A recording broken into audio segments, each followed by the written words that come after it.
So మీరిప్పుడు calcium కోసం మాట్లాడారు కాబట్టి, కాల్షియం అనేది చాలా ఎక్కువుండాలి. Especially for విమెన్‌కి. అంటే ఇది ఎక్కువున్నప్పుడు మనకి అంటే ఈ టాబ్లెట్స్ కూడా కొంతమంది తీసుకోవడం జరుగుతుంది. వీటి వల్ల సైడ్ ఎఫెక్ట్స్ రావడం.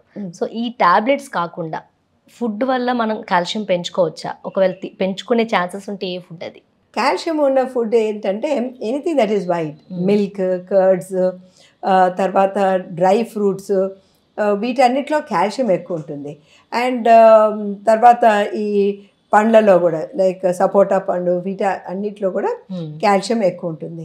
సో వీళ్ళు సపోజ్ మనము ఇది హోల్ డైట్లోనే మనకి కాల్షియం రావాలి అంటే మనకి రెగ్యులర్గా 1200 మిల్లీగ్రామ్స్ ఆఫ్ కాల్షియం అవసరం పడుతుంది. అదే మెనపాస్ వాళ్ళకి ఇంకా ఎక్కువ అవసరం పడుతుంది, 1500. ఇది ఎలాగంటే వాళ్ళు మిల్క్ తాగకపోతే తప్పనిసరిగా వాళ్ళు ఇంత కాల్షియం తీసుకోవాల్సింది. అది మనం డైట్లోనే ఇవ్వాలి అంటే డెఫినెట్లీ వాళ్ళు అంత డైట్ తీసుకోవాలి. మన దగ్గర ఇప్పుడు ఐరన్ కోసం ఐరన్ కంటెంట్కి ఏంటంటే ఈ రెడ్ మీట్లో మ్యాక్సిమం ఐరన్ కంటెంట్ ఉంటుంది. మన వాళ్ళు అంత తీసుకోవాలి. ఆ మటన్, అది రెడ్ మటన్ అవన్నీ మనం తీసుకోము.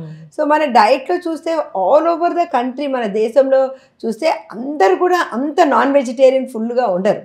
ఏదో వారానికి ఒకసారో 2 సార్లు అలా తీసుకుంటారు. తీసుకునేది కూడా క్వాంటిటీ తక్కువగా తీసుకుంటారు. అదే వేరే దేశాల్లో అయితే నాన్ వెజిటేరియన్ తీసుకుంటే అదే స్టేపుల్ లాగా తీసుకుంటారనమాట. సో మధ్యలో అది వాళ్ళు ఏదైనా స్టేక్, మటన్ ఏదైనా పెట్టుకున్నారనుకో, మిగతావన్నీ నంచుకునే దానికి యూజ్ చేస్తారు. సో అంటే వాళ్ళ క్వాంటిటీ ఫుడ్ వేరే, మన దగ్గర తక్కువ ఉంటుంది. సో మన న్యూట్రిషన్ని మనం క్యాల్కులేట్ చేసి మనం నిజంగానే మనకి ఐరన్, కాల్షియం రావాల్సిన న్యూట్రిషన్ తినాలంటే రోజుకి ఒక కుండ అంతా అన్నం తినవలసిన అవసరం ఉంటుంది. సో ఇవన్నీ కూడా మనం పరిగణలోకి తీసుకొని అది మన డైట్లో క్యాల్కులేషన్స్ చేయాలి. ఆ డైట్లో మనకి ఎంత కాల్షియం వస్తున్నది, ఎన్ని గ్లాసులు మిల్క్ తాగుతున్నారు. వయసు వచ్చే కొద్దీ ఏమవుతుందంటే చాలామంది మిల్క్ మానేస్తారు. అవును. మరి కౌమార దశ దాటిన తర్వాత కూడా అక్కడి నుంచే స్టార్ట్ అవుతుంది. మిల్క్ తాగితే మనము సన్నగా అయిపోతాం. ఇప్పుడు ఈ మధ్య ఏమొచ్చిందంటే ఆ వెగన్ డైట్స్ అసలు మిల్క్ తాగొద్దు, ఎవరు తీసుకోకూడదు, మిల్క్ ప్రోడక్ట్స్ అని అంటున్నారు. సో మనకి కాల్షియం ఎక్కడి నుంచి వస్తుందండి మన దేశంలో? So that is the reason మనము ఈ కాల్షియం అనేది మన డైట్ ఎంత తీసుకుంటున్నామో ఆ డైట్లో ఎంత కాల్షియం ఉంది, అది సరిపడేంత ఉన్నదా? ఉత్త కాల్షియం సరిపోదు, విటమిన్ డి కూడా సరిపడేంత ఉన్నదా? ఇప్పుడు విటమిన్ డి అనేది మనం ఎండలో వెళ్తే అది మిట్ట మధ్యాహ్నం ఎండలో అనమాట, 11 గంటలకి 1 గంట మధ్యలో మనం వెళ్తే అప్పుడు మన చర్మము విటమిన్ డి తయారు చేస్తుంది. ఎంతమంది వెళ్తున్నారండి ఇప్పుడు ఈ టైంలో? సో మనం అందరూ కూడా అప్పుడు పొద్దునే లేచి ఆ సూర్యుడు పైకి వచ్చే లోపటే మనం ఆఫీస్లోకి ఉన్నాం.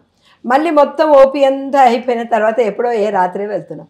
సో సూర్యరశ్మి తగలడం అనేది చాలా తక్కువైపోయింది. So all over the world vitamin D deficiency చాలా ఎక్కువైంది. సో కాల్షియం, విటమిన్ డి ఇవి 2 సైడ్ బై సైడ్ వెళ్తూ ఉంటుంది.